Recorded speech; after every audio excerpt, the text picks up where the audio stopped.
It's crunch time. Playoffs are upon us. We have to get things right. Let's look at play scenarios today to get us better for playoff action. Let's go. Stick around.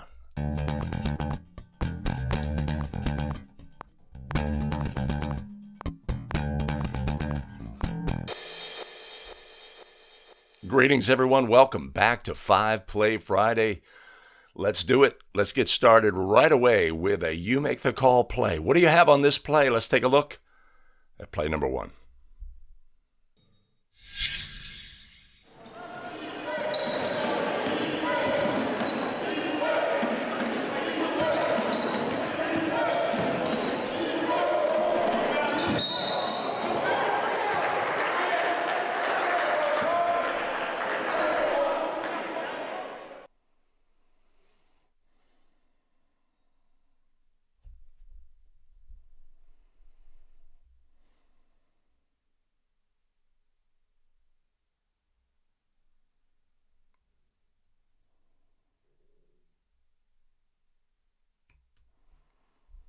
All right, what do you have on this play?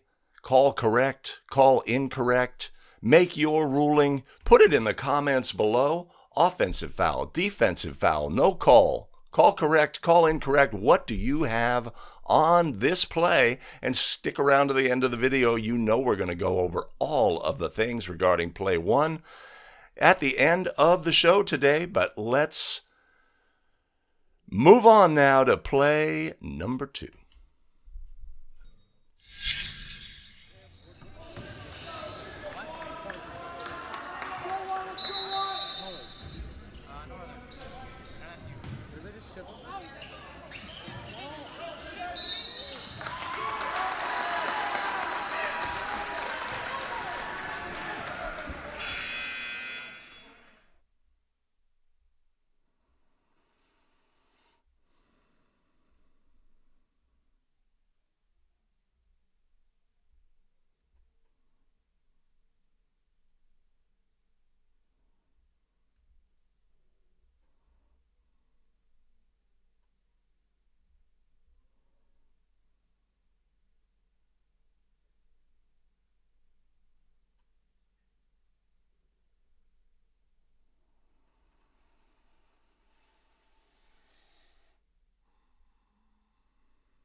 All right, throw in play. Hey, thanks for joining us today for 5 Play Friday. I'm Greg Austin with A Better Official. We craft video to help basketball officials get better and take control of their officiating career. One of the ways we do that is we look at plays and look at all of the things. We've got a great play submission here from Chris Janish. End of game situation. We see by the scoreboard that our home team, our visitors rather, are who's ahead? Who's ahead in this game? Let's take a look. The Hawks are the home team. The Hawks are trailing by 9.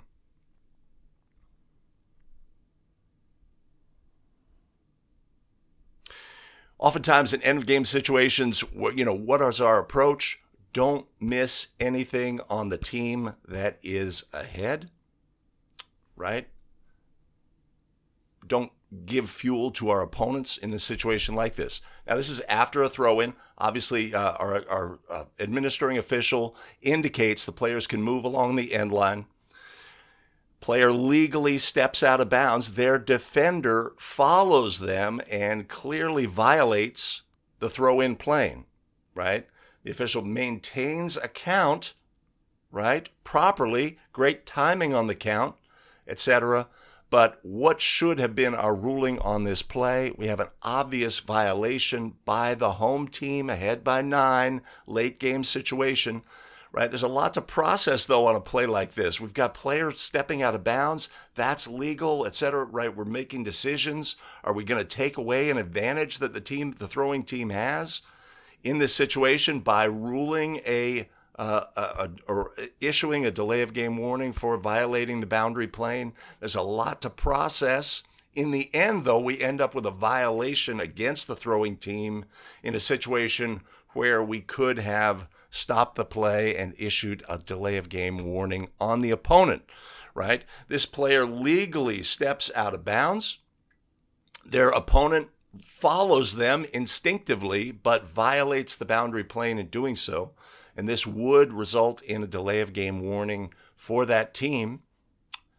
Decision is made to ignore that violation. Sometimes we make decisions to, a defender has a loose hand that's over the boundary plane. We deem it to be not consequential enough to assess a delay of game warning. But when in the end we end up with a violation on the throwing team, then maybe we can have some regrets about our decision in that instance. And we can always come late in a situation like this, right? I see the player step out of bounds. I maintain my count. I'm processing the situation, etc. We can always come late and say, hey, wait a minute, that delay of game warning, violation of the boundary plane. Put it in the book. If that team had previously been given a warning for delay, of course, this would result in a team technical foul, and our team that's down 9 would have an opportunity to amend the situation, right? And so this is, like I say, what I can really appreciate about this play is the processing that's going on. Are we going to react to the player stepping out of bounds? Or are we going to, we got a lot going on, right? In all of these throw-in situations, we're evaluating a number of things, and it's not going to be necessarily obvious. Like if we just had a single thrower and our defensive player, made the same action, jumped towards them and stepped 6 inches out of bounds, easy peasy. We're going to make that call almost every time, I think. Right. In this situation, there's a lot of processing going on related to the other things that are occurring on the play, maintaining the count, etc., making a judgment. Is this the thing that we need to put a whistle on in this situation? In the end, though, I would hope that again, when we look at these plays like this, we recognize the situation. If I'm in that situation, I'm going to come late, even if it is at the 5-second mark. I'm going to come late and say, that delay of game violation, delay of game warning in this situation for that action by that defender. I'm going to come late with that, hopefully, right? It's easy when we watch other people's video in slow motion. It's like, well, I would have had that, right? But yes, why not call a delay of game right away? Again, we're processing a lot of things. A lot of things are going on in our head here, right? We've got our count going.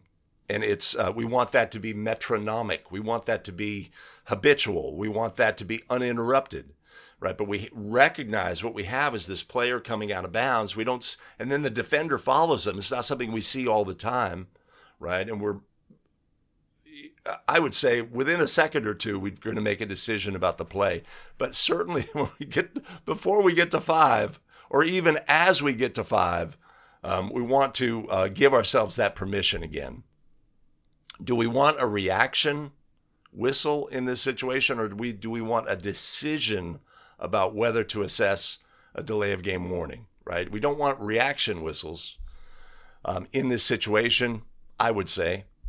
Another great video submission from Chris Janish, much appreciated. And key takeaway here is giving ourselves permission to come late with an accurate ruling after we're doing in any situation where we're processing multiple things simultaneously to get plays right.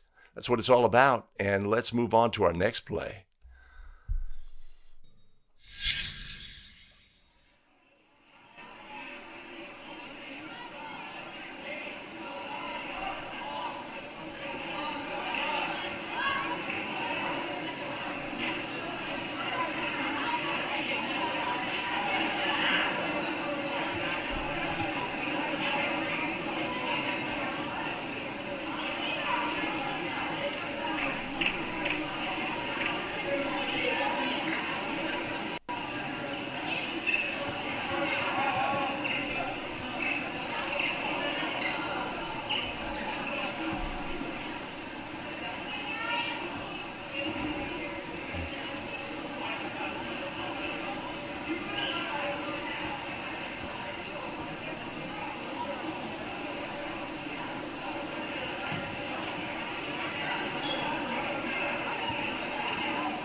All right, obviously, end of game situation, final seconds, trailing. Home team has fouls to give and attempts to take foul in an effort to exhaust clock. Lead official from out of primary comes and puts a whistle on the play. Shooting foul is ruled. Lots of finger pointing and consternation from the team that employed the strategy of doing a take foul ahead in this situation. A great chance to review all of the things. Okay, first of all, we have to recognize time and score in our games. Time and score. What do we expect possible strategies to be on the court?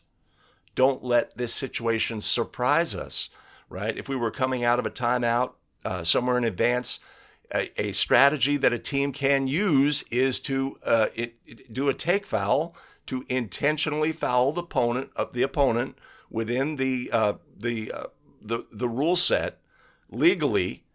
Do a take foul in an effort to exhaust clock.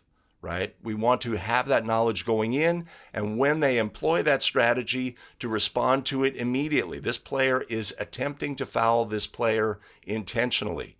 Not an intentional foul, but within the case play and the explanation from National Federation of High School, fouling is an accepted strategy. And in this situation, we should have had a hand check foul for the initial contact on the play.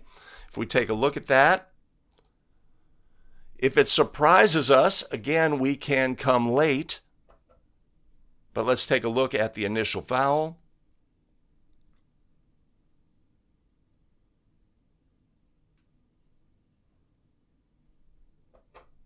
That is a take foul by rule, right? This is illegal contact.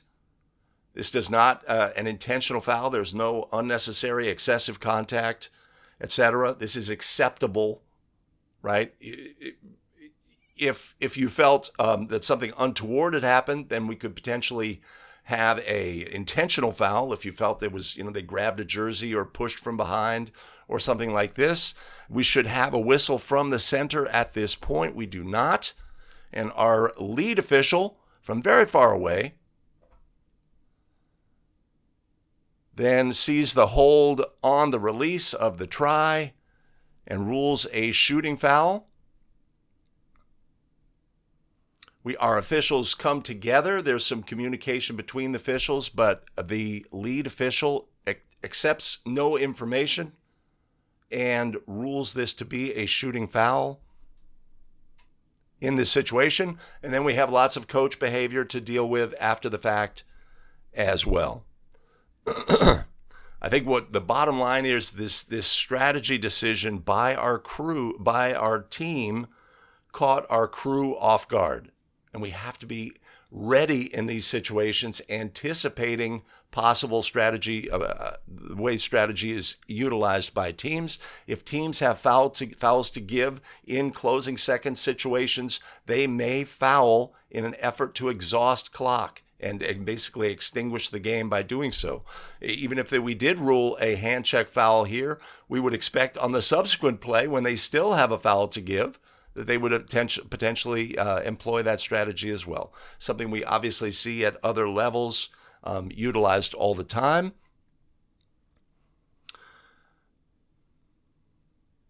I don't think we do a great job here of getting our offended team back into their coaching box. By going face to face with them, we potentially create a situation where they could compound the problem. Don't know the final result of this situation, but we should have had a hand check foul here, sideline throw into the opponent. If you are the non-calling official in this situation, you have to fight for the correct ruling in this situation. We have an opportunity to fight for that. And we have to, right? It's like, I did not have, that was a hand check foul, etc., and not leave it up to the lead. If you are the lead official in this situation, you have to trust your partner, maybe come later with an obvious foul ruling, but we don't want to reach for that in this situation. All right, a great play scenario to help us understanding late game strategy, anticipating things. when things attempt to go sideways, how we could possibly communicate as a crew, so we can keep things on the straight and narrow and get plays right. We want to be distinct and strong with our communication as non-calling official. We want to be receptive as the calling official so that we can get plays right when our mistakes could have an impact on a team that has no ability to correct from that mistake because it occurs so late in the game. As you know, we are fueled by a tremendous group of show supporters. Let's take a look who is up on the show supporter big board today. Mike Gillard, Kelly Hefner, Joseph Del Colo, Thomas Plattabours Sr., and Peter Jacobson. Much appreciated and much love. You want to support the show? Yes. Yes, there is a link down in the show notes below. And yes, of course, I will put one up above. All right, moving on now. Our next play. That'll be next Friday. They get a bye the first one. Yeah, regional semifinal. Inbound to Weezy. Now Strebler back to Weezy. Strebler, 20 seconds left. Meyer, inside Lopez. Lopez lost the handle on it. Hits it back inside. Healy, but a foul on Boyer. And they'll put Healy at the free throw line. Yeah. Probably. I thought it was Healy, but they've got Strebler. Oh, wow. I thought I seen 21 with the ball. I thought 21 was the guy that was shooting the ball. They got Strebler at the line, but that was not Strebler who was shooting that ball. That was Healy. You know, you're talking 83% versus. Oh my goodness, 33%. They've got Strebler at the free throw line. He wasn't the guy shooting. That is a mistake right there. That is a bad mistake. They lined up with Strebler, hoping they could fool the officials, and they did. And Strebler at the line. Wow. That should not be. I'm surprised they didn't protest that. Yeah, you know, now I realize they both have.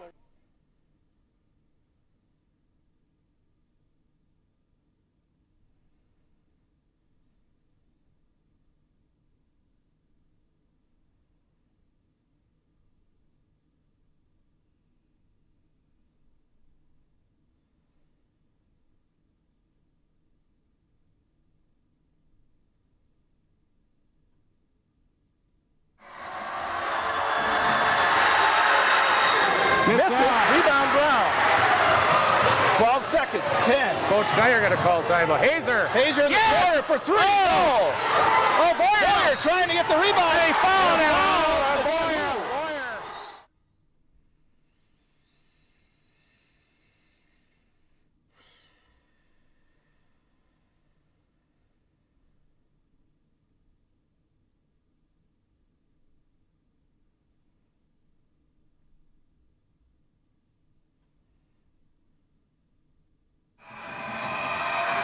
Second one is good.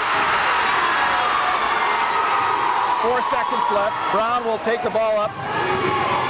Brown will stop and shoot. Off the rim, no good. And Kobe hangs on and will win the Eastern Corner Belt Conference. Wow.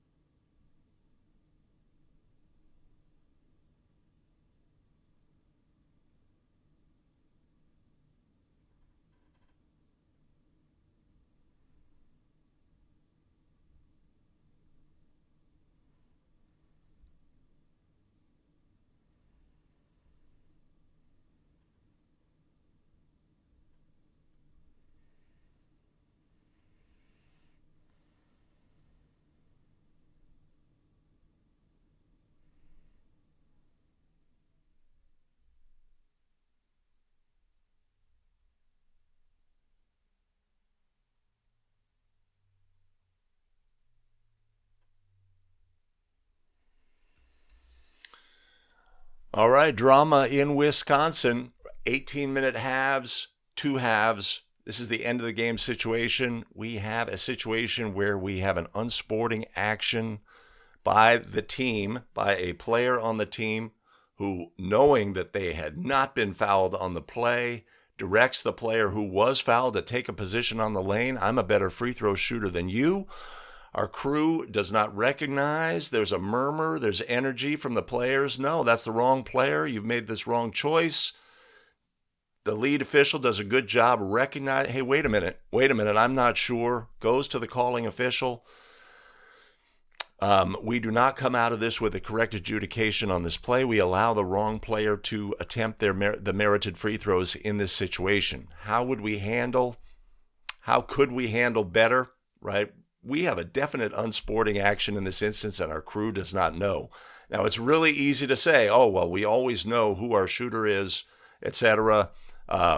But habits and fundamentals, and we know, as we talk about on this show all the time, in free throw situations, sometimes there's a momentary disconnect from the game, and we are taking a little me time where we're unsure. Oh, wait a minute, I wasn't even thinking about that situation, right? So habits and fundamentals, right? As the non-calling official, I got your shooter, 21's our shooter, etc., doing something habitual in this situation. Looked like the foul, the actual foul call. It's interesting. It's not a thing. A foul was ruled. The key takeaway here is we have this unsporting action by this player. Now, for me personally, if this situation occurs where this player, 31, directs their teammate to, no, I'll shoot the free throws. If I observe that, how are we going to handle this situation in this? That is an obvious unsporting action. They have not attempted the free throws, but they are working to circumvent the rules and gain an advantage not intended by rule. The rule itself for a player technical foul is to attempt a free throws that were not due for you to be attempted. What's the exact ruling? Let's look at the exact language and how we would potentially handle this. Player technical foul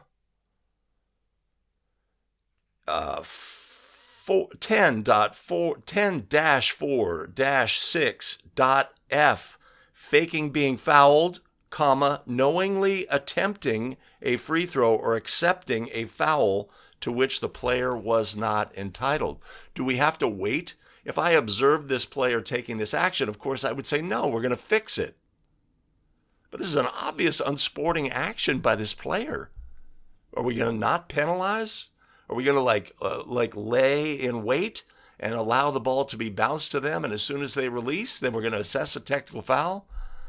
I don't know how we're going to how we would go about correcting this and assessing a foul in this situation, but it's a great opportunity for us to observe our habits and fundamentals at the end of game scenario, right? In the absence of habits and fundamentals in this situation, we allow this player to take this action, and we don't observe it as a crew, as a three-person crew. And you have to ask yourself, if this was my game, would I have recognized this situation? Or in this situation, are there opportunities? Do I get distracted, think about things, follow the ball, turn and report? As center, I'm looking at the clock, I'm checking team fouls. Am I aware of what just happened on the court? Am I taking a specific action? Green 21's our shooter. 21's a shooter, right? I got your shooter. Whatever habitual action that tags us in that moment.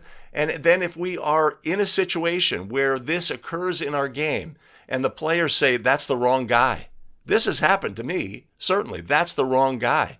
Hey, is that the right guy? Right? Let's get the other partners in there as well. We're about to make potentially a critical mistake in the game. Are we going to just, are in this situation, are we defiant or certain when we're not really certain? Or are we willing to take feedback, information from other sources? We've got a crew of 3. We've got a table crew, right, who potentially could become involved as well. we have an opportunity to fix here. The players, the game is telling us, hey, ref, you're making a mistake. We're not having a coach come in and say, I want to request a timeout to prevent a correctable error situation before it happens. We don't have that. We don't know if they had timeouts available. But in this situation, we want to listen to that voice. We want to listen to the game telling us, hey, ref, you're about to make a mistake. And do everything we can in this situation to try to get the play right. If you observe this action, this player is taking an intentional, unsporting action prior to the free throws being administered. If you see this scenario, are you assessing a technical foul immediately and directly, or are you waiting, or are you fixing, right? Those are like the three scenarios, right? So that's really the key question for me. My instinct is always fix. No, and we're not gonna let you do that.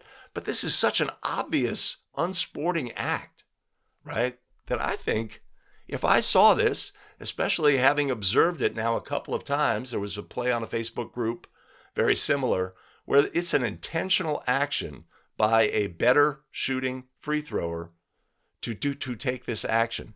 Would we assess this technical foul in a tie game or a 1-point game in this situation? Boy, it'd be really great to think our strategy through in advance so that when it comes up in our game, they are similar in features. They share a common digit. Getting confused or not recognizing is certainly, if I see this and I say to myself, each and every time, as the lead official, I would get this correct. Can I say that? Each and every time? Are there times in games where I'm looking? Let's see what the lead. We don't see the center, but let's watch what the lead official is looking at in this situation. A foul is ruled. Players come together. I'm looking at my partner to see what they have. We don't see who they reported it on. Was it which of the players, etc.? Do I do that in my game? At times, right? I mean, who amongst us? All right, a lot of great takeaways from that play about habits and fundamentals, getting plays right at the end of the game. That's where it's all about. Let's look at our next play, which will be an end of game scenario and getting plays right. Let's take a look. Play number 5.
All right, great end of game situation, crew communication, getting a play right. This is the things we love to see. First of all, let's start with this free throw situation. There's 10.4 on the clock. The inset is actually erroneous. We have a violation ruled by the calling official. The crew is about to inbound the ball, and then the table blows a horn and says, hey, wait, we think may have a timing mistake. Do we have the number in this situation? We always have to have the number in this situation. Prior to any free throw, any stoppage here at the end of the game, we have to have that number. And we have to recognize in this situation, we don't really have a very, the calling official doesn't come in super strong to fix, to stop play on the throw-in violation. But that's point number one. We have a last-second shot. Player's very close. One official says, that's a 2. One official scores the goal. We don't stop play and allow the resulting throw-in to occur, hand check, and then foul. That's what I have on this play, right? And then our crew gets together. Look at the dynamic of the crew as they get together. The official who is accepting information, right, who indicated a 2, is doing a lot of this, right? This is great work as a crew. We come out of it. We make a distinct ruling. We are going to score that goal as a 3-point goal, and this official then reports their foul. We are going to go to the other end, right? This is a great example of, first of all, an official who was not in a strong position. First of all, the center official is fighting hard to indicate that it is a 2, but they obviously don't have the look that's necessary. And our trail official, recognizing that this is the game, right? In this moment where this shooter is this is the game. This is what it's all about. We have to get this play right. And has a look at the feet in the situation, rules it a 3. That is called correct, as we see on the replay. And this is what we have to do. You cannot be the official who, well, whose call is this? This is the center official's call. And they made a call, and I'm going to trust my partner, right? That's a great mindset to have, but I have definite knowledge that the call, their ruling would have been incorrect. Am I going to just own that and take that with me to the locker room and say, actually, he was behind the line? Or are we going to fight for it? He was behind the line. That is a 3-point goal. Definitely behind the line, right? And we do have that mindset when we go into situations like this. We're going to fix plays that we could potentially be making an erroneous ruling on. If we are the official in this instance who's indicating 2, and your partner comes and provides information, what is our mindset when they come with this information? No, I ruled it a 2. We are going to stay with a 2, or he was definitely behind. I didn't have that great a look. I appreciate that. Thank you. Let's get that right. I agree with you 100%. If you had it behind, I trust your look on that play. I did not have the look. Based on what I had, that's what my ruling would have been. And accept that information, right? We want to get plays right. So, in this scenario, a lot of great stuff. First of all, we start with the free throw itself. We have a violation. The clock should not have started on a free throw violation. The clock should never start. And we get saved by our table here, who blows a horn and says, hey, ref, I think we've made a mistake. We would have to own that and make that correction prior to the table informing us, and we have to have that number, 10.4. We were obviously coming out of a timeout here. With that number is going to be in the book if we had become disconnected from it. The timer, the scorer rather, is going to put 10.4 seconds as on the timeout and stamp that. We can always access that information, but we have to have that number. You have to have numbers in late game situations, first of all, right? We got a transition play. Our trail does a great job of hustling and getting there for the look. It's a little bit clouded, but they have a look at the feet. If we were center on this play, could we have improved our look? Let's take a look.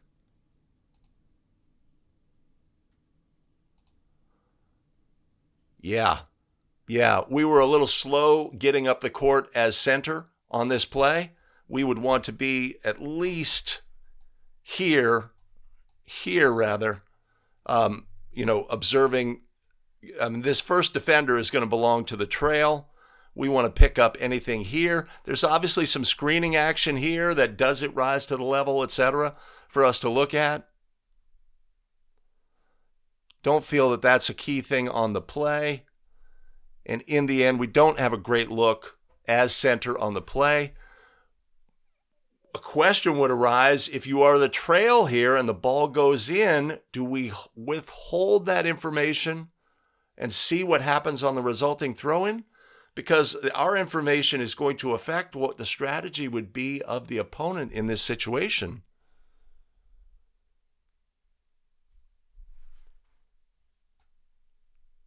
Right? We're down by 3. A 3-point goal ties the score. If we put a whistle on it immediately as the trail official and say, wait a minute, I'm going to blow this dead so we can get this ruling correct, because that's going to affect what the strategy would be for the opponent. Would they do a take foul in this situation if they knew that the score was tied?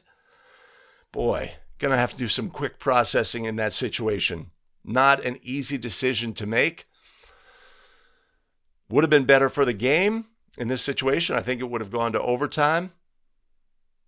But key takeaways are having information, fighting for the correct call on a play, as the official responsible in this situation for having a last second shot in their primary, indicating the two, accepting that information so that we get the play right. All right, a great play scenario for review, end of game scenario, habits and fundamentals of the crew.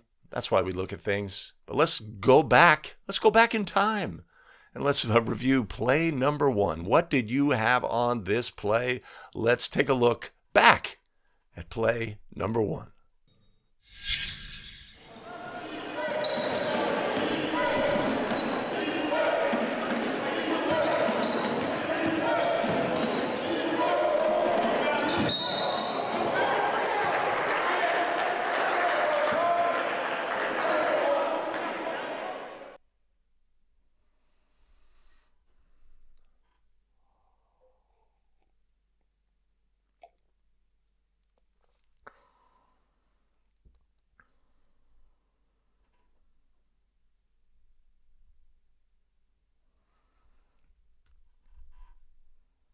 All right, we're back at Dort.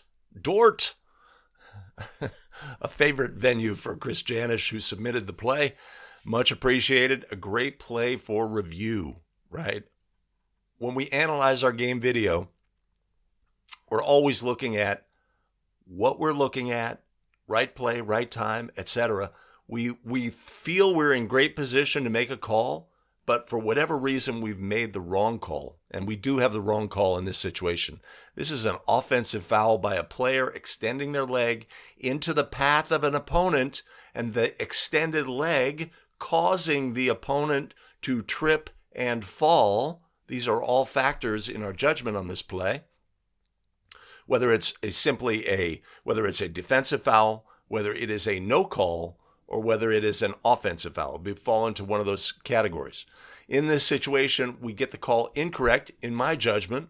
And if I was watching my game video, what am I looking at? I was in great position. What could I have done better? What was I not looking at? Did I transfer my eyes quickly enough to look at the right things at the right time? So if we look at this play scenario, right, and we're looking at habits and fundamentals as a crew, right? Ball comes into the center's primary. They have a fantastic look on the play. They're in great position. We love this. We recognize there is a rotation by the lead. We know that we are becoming the trail, but we are in perfect position to officiate. We're not going anywhere, right? And then the play moves. This is our primary matchup as center. We have this. We're looking for illegal illegal defensive action here. We also have responsibility for the ball handler and their actions. Judge this to be legal, releases the pass, and now we're not in a great position. We didn't anticipate this action. We were focused on our primary coverage matchup, and now we're probably in a less than ideal position because we're too close to the ball handler. But this is where we are, and we have to work from here, right? Our defender comes flying. We see the first look was down towards the feet, right? Player's obvious. Then we have to get point of contact up top. We have to. This is where the play is, right? But after the point of contact, then we have to expand our view. And I think our proximity to the play here, we're just too close to, in the end, get our head back down to the subsequent leg contact. And we just have to go with, there was body contact after the fact. We didn't perceive specifically what we have, right? Head is definitely up at this point when the leg contact occurs, and we're just have to go with peripheral understanding of what happened. I know there was body contact down low. I'm always going to defer that contact is going to be a defensive foul unless I know something different occurred, right? That's going to be the default, right? But we just don't have the look that we need on this play. We're not able to go from point of contact back down to the feet quickly enough, and that's probably due to proximity. And the situation just occurs to us, right? If we went back and we said, okay, wait a minute, how could I have done better, right? We're in this position here. We're in fantastic position. I would assume I know that a rotation has occurred. Whoops. That a rotation has occurred and that I am now the trail, right? I got a little T over my head. I know I'm the trail. I'm officiating this on-ball matchup, but maybe I'm going to drift a little further out because I'm going to still be able to maintain an angle on this play, right? Again, in retrospect, because we end up surprised by the shooter in the corner or on the sideline.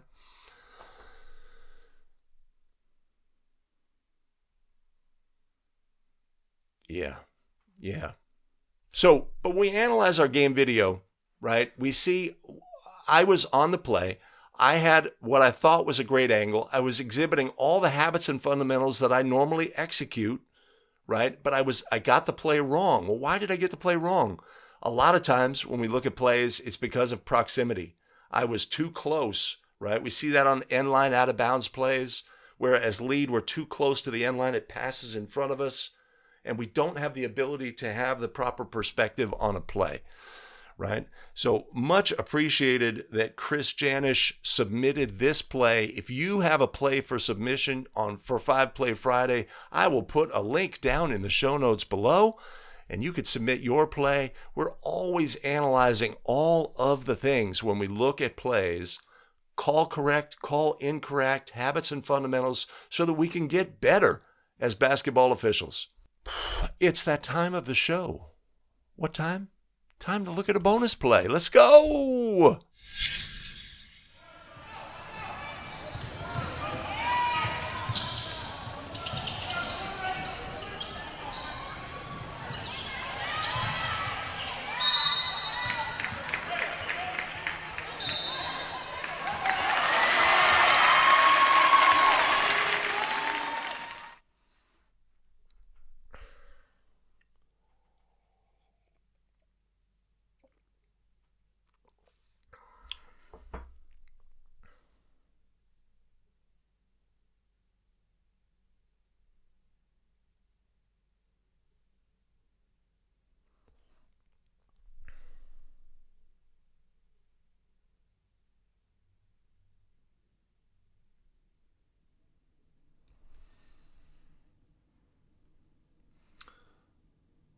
right. Play coming in from Aaron Wall, a held ball situation and a technical foul for dead ball contact.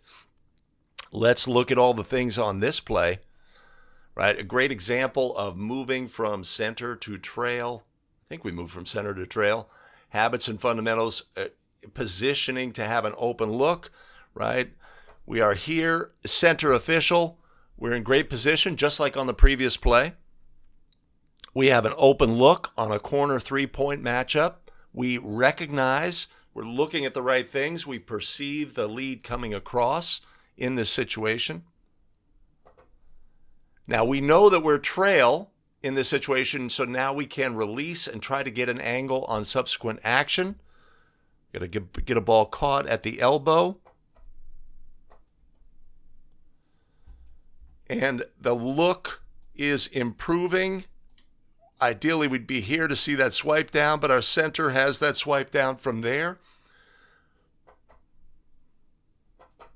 Right? Our look. So again, what we've gained by taking this quick step back is perspective on the play. Right? If the closer we are to this play, the less strong we are. Right? So this is a great habit and fundamental to get some distance from the players so we have a great look on the play. We do have arms entangled, player holding the ball, and then definitely we have the player who's actually not in contact with the ball after the held ball is ruled, extending their arms, displacing their opponent.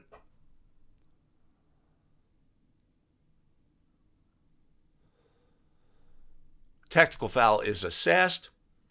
Maybe moves a little bit too close to the player in that situation, picking nits, right? But it's just business. That's a player technical, and we're going to go report, or we're going to go rather probably find our partner in the situation. This is just a meat and potatoes player technical foul. When we have a player technical foul, it's really straightforward what we're going to do. 2 free throws to the opponent. Any player or eligible substitute, ball at the division line opposite the table. We do have a held ball situation prior. We may have some confusion at the table that we would have to address. They may think, oh, we're going to switch the arrow now. But obviously we're not going to use the arrow for a resulting throw-in, so there will be no change in possession. Now we also have behavior from a coach. Let's take a look at how our crew handles a coach who has some disagreement about the assessment of the technical foul or what have you. Very fashionable. Coming on to the coach, right? A partner does a great job. Coach, I need you back. Right? That's perfect. Perfect. Recognizing the situation for what it is. So our crew does a great job of working together here. And it's a great clip for review, right? When we review clips, we're looking at all of the things. Again, every habit and fundamental exhibited by the center moving to trail here, I think, is perfect, right? I don't love the approaching the player and assessing. It just seems like the proximity is a little close, but again, we're picking nits. But that's what we do when we analyze our game videos. We're assessing all the things, and we are breaking things apart and looking at all the things so we can be better as basketball officials. Again, our calling official, a handout at the coach. Coach, a moment of displeasure, right? But nothing untowards. I just need you back in your box, coach. I had that just the other night, right? In my playoff game, late game situation, confusion about whether a team I informed the coach he has 0, and he's like, no, I have 1. We go to the book, we're sorting things out. Coach comes over to the table to plead his case. What are we doing in that situation? Coach, I need you back in your bench area. I will take care of this. Your input is not needed in this situation. Your information is not needed. We will sort this out. Let's look at another bonus play.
This play is rich, I tell you, in all of the things, right? This is great. Love looking at plays, love looking at all the things. Where shall we start? Okay, so we have a foul ruled on Black for action while the players were on the floor.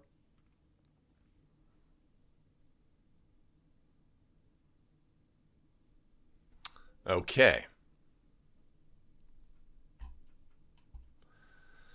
We've got a crew that comes together, right? Was there a contentious situation on the floor and that resolved?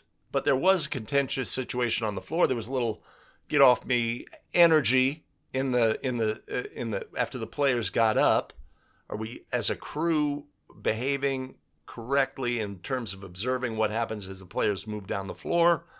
I think our old lead, new trail.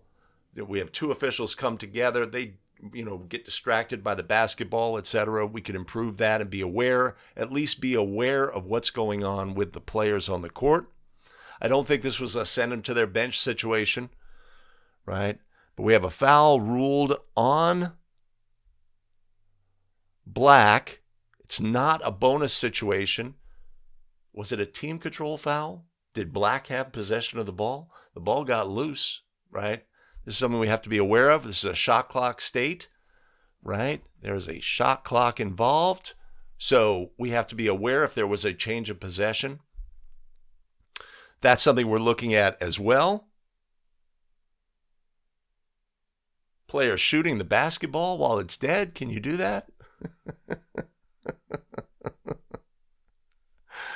We're looking at all of the things. So let's take a look at the play. Right, coach has a question about the play. Brief explanation and go, I'm sure, after the fact. Throw in. Right, we've got there our inbounder, often the key part of any throw-in play. Unobserved by the lead, he's going away from this action and following the ball, which would be in the trail's primary. Ball gets loose. Is there ever a change of possession here? Does Black have team control? Now White has team control. Does White travel? These are the judgments we have to make. Did the White pull Black on top of him? Is this a held ball situation? Is this a foul? All of the things, but a foul is ruled. Our calling official, recognizing we've got players on the floor, that always raises antennas, is looking to get proximity on the play, right? Who's got what? Who's got what? I need to get in. I need to get a look, right?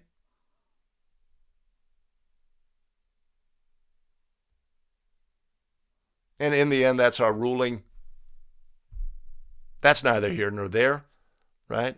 But all of the things on this play. So we have to make a judgment, right?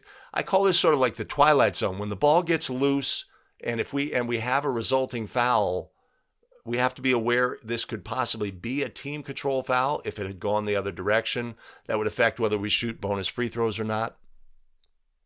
But being aware of who last had team control, it's critical in shot clock states.